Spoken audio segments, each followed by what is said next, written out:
batang cili, kerana batang cili yang akan cepat rosak dan seterusnya merosakkan cili-cili yang lain. Jadi jangan simpan batang cili. Kemudian simpan cili dalam bekas kedap udara yang dilapik dengan tisu. Pastikan keadaan sentiasa kering. Dan letak 1 ke 2 ulas bawang putih untuk mengelakkan bakteria dan melambatkan proses cili menjadi rosak. Tutup bekas dengan rapat dan simpan dalam peti sejuk. Ketahanan 1 bulan.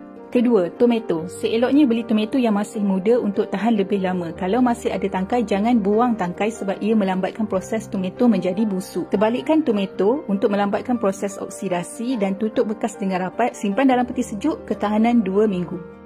Kemudian serai. Potong kedua-dua bahagian hujung dan bahagian yang buruk.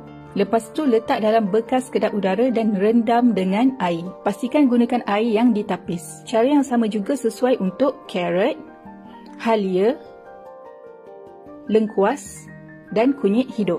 Rendam dalam air dan tukar air rendaman setiap 3 hari. Simpan dalam peti sejuk dan ia boleh bertahan sehingga sebulan. Next, tauge. Pertama sekali buang semua bahagian hujung yang layu.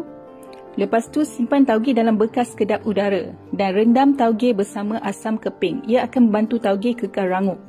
Tutup bekas dengan rapat dan simpan dalam peti sejuk, boleh bertahan sehingga 3 ke 5 hari.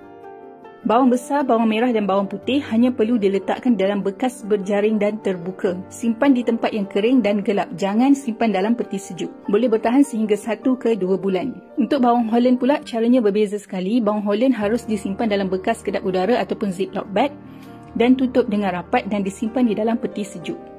Boleh bertahan sehingga 3 minggu dan masih segar. Ini pula cara untuk timun yang masih belum dipotong. Pastikan timun kering dan balut dalam aluminium foil. Cara ini tidak sesuai untuk timun yang sudah dipotong. Simpan dalam peti sejuk, ketahanan 2 minggu. Cara yang sama juga sesuai untuk batang sup ataupun seleri. Pastikan dalam keadaan kering. Simpan dalam peti sejuk, boleh bertahan dalam 1 minggu. Next, daun sup. Pastikan beli yang basih bersambung dengan akar. Isi botol dengan sedikit air sahaja dalam 1 cm. Hanya untuk menutupi bahagian akar. Jangan bagi air terkena bahagian batang daun sup. Dan balut botol dengan plastik ataupun ziplock bag. Dan ketatkan dengan getah supaya tiada udara yang masuk.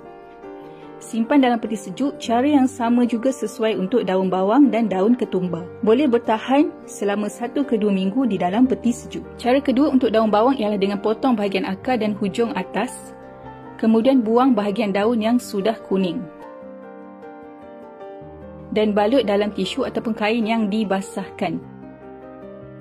Pastikan basahkan sekeliling kain atau tisu. Cara ini juga sesuai untuk salad.